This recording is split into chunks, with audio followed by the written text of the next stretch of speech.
ఎక్కించి కొమ్మల్లో ఆ కోయిల పాటలు పాడాలి.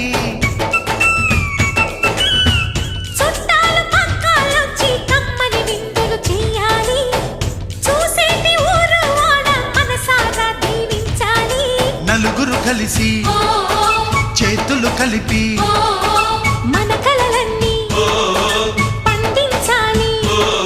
ఒక చోట పుట్టని కోడళ్ళు అయ్యారు అమ్మకే కూతుళ్ళు. త్వరలోని ముద్దుగా పుడతారు ఈ తాత పోలికల మనవళ్ళు. ఈ సంతోషాలు సరదాలే మా పండుగలు.